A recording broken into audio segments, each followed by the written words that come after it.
अवधूत चिंतन श्री गुरुदेव दत्त श्री स्वामी समर्थ। मी शीतल तुमच्या सगळ्यांचं आपल्या चॅनलमध्ये स्वागत करते, नॅचरल सुरुवात करते। म्हणजे आज आहे चैत्र शुक्ल प्रतिपदा म्हणजेच गुढीपाडवा। आजपासून आपल्या नवीन मराठी वर्षाला सुरुवात होते आहे, शुभारंभ होतो आहे। त्यामुळे सर्व स्वामी भक्तांना माझ्याकडून, माझ्या परिवाराकडून नवीन मराठी वर्षाच्या व गुढीपाडव्याच्या खूप खूप शुभेच्छा। येणारं नवीन मराठी वर्ष सर्वांसाठी सुखाचं, समृद्धीचं, ऐश्वर्याचं, सोबतच भरभराटीचं आणि सगळ्यात महत्त्वाचं काय तर निरोगी आणि उत्तम तुम्हाला आरोग्य लाभो ही स्वामीचरणी प्रार्थना। आणि स्वामींची सेवा या नवीन मराठी वर्षामध्ये भरभरून तुमच्याकडून हो ही स्वामीचरणी प्रार्थना। आणि आजच्या वेळेला इथून आपण आता सुरुवात करूया। तर मंडळींनो, आपणास माहिती असेलच की उद्या आहे चैत्र शुक्ल प्रतिपदा म्हणजे श्री स्वामी समर्थ महाराजांचा प्रकट दिन। आता आपणास माहिती की उद्या आपल्याला काय काय गोष्टी करायच्या आहेत, काय नाही याबद्दल आपले संपूर्ण व्हिडिओ माहितीचे म्हणजे षोडोपचार पूजन असेल, अभिषेक, नैवेद्य, आरती, सेवा याबद्दल संपूर्ण माहितीचा व्हिडिओ आपल्या चॅनलवरती आलेला आहे, तुम्ही जाऊन चेकआउट करू शकता। आता अजून एक सगळ्यात महत्त्वाची गोष्ट म्हणजेच काय, आता ज्यांच्या घरामध्ये स्वामींचं अधिष्ठान आहे मूर्ती स्वरूपामध्ये किंवा फोटोच्या स्वरूपामध्ये, त्यातल्या त्यात जर कोणी आता प्रत्येक जण उद्या स्वामी प्रकट दिन आहे तर प्रत्येक जण उद्या स्वामींच्या केंद्रामध्ये मठामध्ये नक्कीच जाणार असेल दिवसभरामध्ये, तर नक्कीच आपल्याला उद्या दिवसभरामध्ये आपल्याला जर जवळपास केंद्र मठ नसेल तर घरामध्ये किंवा जर जवळपास केंद्र मठ असेल तर केंद्रामध्ये जाताना आपल्याला एक वस्तू स्वामींच्या चरणी आपल्याला अर्पण करायची आहे आणि ती वस्तू अत्यंत प्रभावी आहे। त्यामुळे ती वस्तू काय आहे आणि ते आपल्याला कुठली वस्तू घेऊन जायची आहे स्वामींजवळ किंवा स्वामींजवळ ठेवायची आहे, जेणेकरून आपल्या आयुष्यातले सर्व इच्छा मनोकामना पूर्ण होऊ शकतात, आपल्याला प्रत्येक संकटातून आपला मार्ग मिळू शकतो, अशा प्रकारची वस्तू असणार आहे। तर त्यासाठी नक्कीच व्हिडिओ पूर्ण बघा, स्किप न करता बघा, जेणेकरून तुम्हाला संपूर्ण माहिती व्यवस्थित कळेल। तर म्हणजे उद्या चैत्र शुक्ल द्वादशी म्हणजेच आपल्या श्री स्वामी समर्थांचा प्रकट दिन। आता प्रकट दिनाच्या दिवशी आपण इथं सर्व गोष्टी तर करणारच आहोत, म्हणजे षोडोपचार पूजन, अभिषेक, नैवेद्य, आरती सर्व। आणि सोबतच आम्ही तुम्हाला कालच्या व्हिडिओमध्ये पण सांगितलेलं आहे की आपल्याला श्री स्वामी चरित्र सारामृत याचा एक पाठ उद्या करायचाच आहे। भले तुमचे संकल्पयुक्त सेवा समाप्ती असेल, सर्व काही असेल, पण उद्या एक पाठ प्रत्येकाने आपापल्या घरामध्ये एक पाठ नक्कीच करायचा आहे। जवळपास स्वामींचं केंद्र मठ असेल तर नक्कीच तिथे जाऊन तुम्ही सहभाग घेऊ शकता सामूहिक सेवेमध्ये, पण आपल्या घरामध्ये नक्कीच एक श्री स्वामी चरित्र सारामृतचा पाठ आपल्या स्वामींसाठी करायचाच आहे। ज्यांच्याकडून कुठल्या सेवा या प्रकट दिना निमित्त झालेल्या नाही आहे त्यांनी आवर्जून उद्या तरी एक दिवस तरी आपला एक दिवसीय श्री स्वामी चरित्र सारामृत या ग्रंथाचं पारायण करायचंच आहे। आणि सगळ्यात महत्वाचं म्हणजे काय, नित्य सेवा सुद्धा सोबत करायची आहे, पंचमहायज्ञ सुद्धा करायचं आहे, तारक मंत्र 1 वेळेस, 5 वेळेस, 7 वेळेस किंवा 11 वेळेस नक्कीच पठण करायचं आहे। आणि होईल तेवढं उद्या अन्नदान करायला विसरायचं नाही आहे। तर आता त्यातल्या त्यात आपला स्वामींचं जर केंद्र मठ जवळ असेल आणि तुम्ही जर जाणार असाल तर जाताना एक वस्तू सोबत घेऊन जा जी अत्यंत प्रभावी आहे।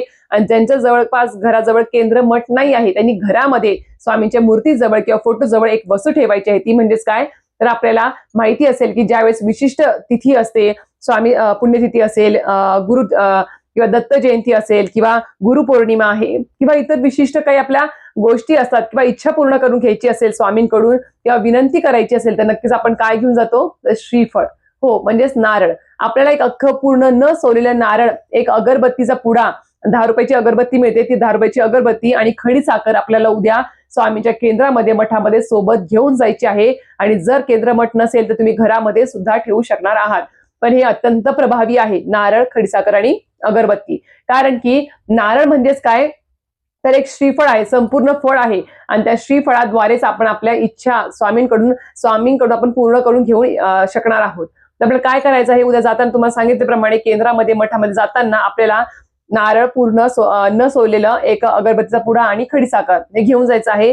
घेऊन गेल्यानंतर स्वामींच्या आपण केंद्रामध्ये मठामध्ये ज्यावेळेस जातो, तुम्हाला माहिती असेल तिथे शिस्त काय असते, गेल्या गेल्या चप्पल स्टँडवर काढणे, तिथे गेल्यानंतर परत एक पाण्याचा असा छोटासा टब असतो, तिथे पाय धुणे आणि नंतर मग केंद्रामध्ये प्रवेश करणे पाय पुसून।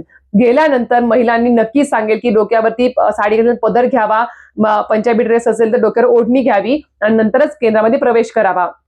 आणि पारंपरिक पोशाख घालूनच आपल्या उद्या केंद्रामध्ये जायचं आहे।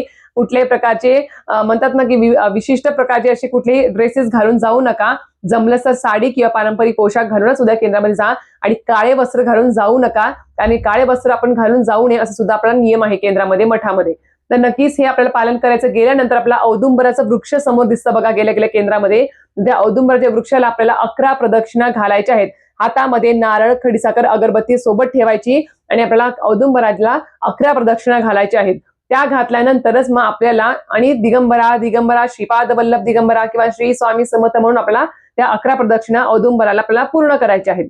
त्या केल्यानंतर तिथे मुजरा करायचा. तिथून मग आपण जायचं आहे मेन गाभाऱ्यामध्ये, जिथे स्वामींचा फोटो मूर्ती जे काही असेल मेन गाभार तिथे जायचं आहे. तिथे गेल्यानंतर सुरुवातीला समोर आपल्या स्वामींच्या पादुका ठेवलेल्या असतात बघा, इथे ते नारळ खडीसाखर अगरबत्ती तिथे ठेवायचं आहे आणि हातातच घ्यायचं. आधी तिथे चरणाला स्पर्श करायचं, मग हातात घ्यायचं आणि आपल्याला त्या नारळावरती आपल्याला आपली जी काही इच्छा आहे, जी काही अडचण आहे, ज्या काही संकट आहे त्यातून मार्ग मिळण्यासाठी किंवा आपल्या इच्छा मनोकामना पूर्ण व्हाव्या यासाठी आपल्याला त्या नारळावरती ती इच्छा बोलायची आहे. ते संकट अडचणीतून मार्ग मिळण्यासाठी त्याच्यावरती आपल्याला त्या नारळावर बोलायचं आहे.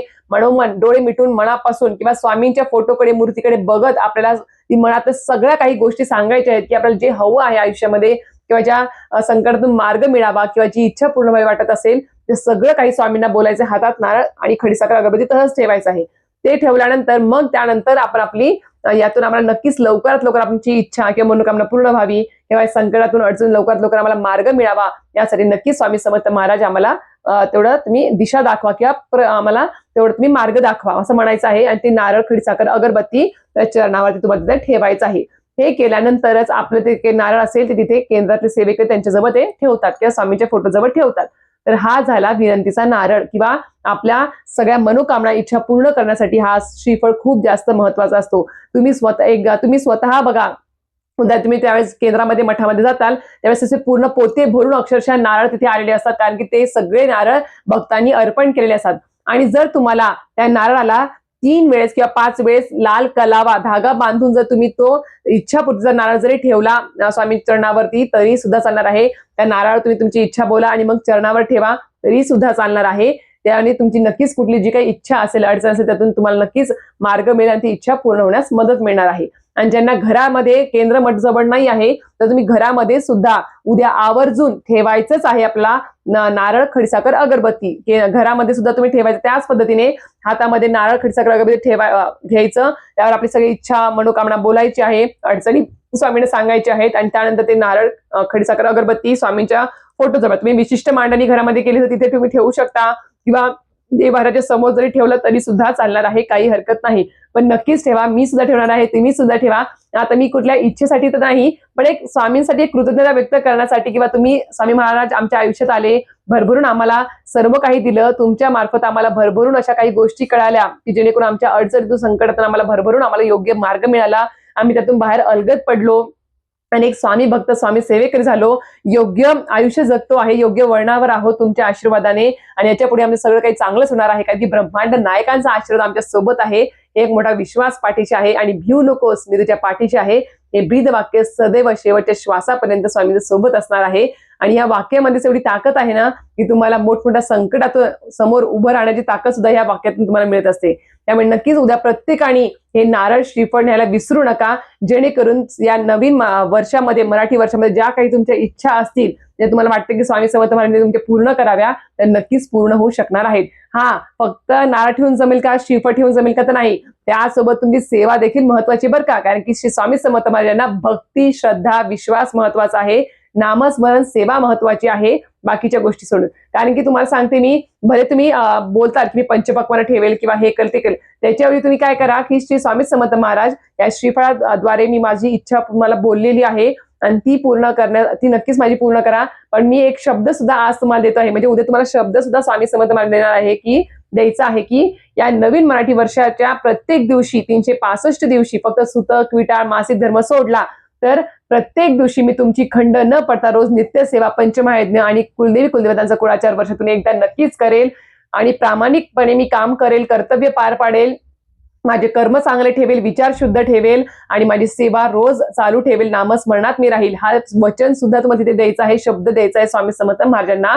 आणि त्यानंतरच तुम्ही बघा काय तुमच्या आयुष्यात चमत्कार घडतील, तुम्हाला सुद्धा म्हणजे तुमच्या म्हणजे मागण्यापेक्षा पण जास्त तुम्हाला काही मिळू शकणार आहे. त्यामुळे नक्कीच फक्त तुम्हाला सांगितल्याप्रमाणे आपले कर्म विचार हे चांगले आणि शुद्ध ठेवा, प्रामाणिकपणे कष्ट करा, मेहनत घ्या, बाकी सगळं काही स्वामी समर्थ महाराजांना ते सोडून द्या. बस एवढं जरी केलं तरी सुद्धा चालणार आहे. पण उद्या श्रीफळ ठेवायला विसरू नका आणि सोबत जाताना केळी पिवळी काही पेढे वगैरे असेल किंवा तुम्हाला जे काही द्यावं वाटते केंद्रामध्ये अन्नदानासाठी प्रसादासाठी ते तुम्ही सगळं काही स्वइच्छेने देऊ शकता आहात.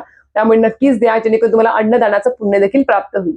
तर अशा प्रकारे तुम्हाला आजचा व्हिडिओ माहिती वाटलं नक्कीच व्हिडिओ लाईक शेअर आणि सबस्क्राईब करायला विसरू नका. श्री स्वामी समर्थ.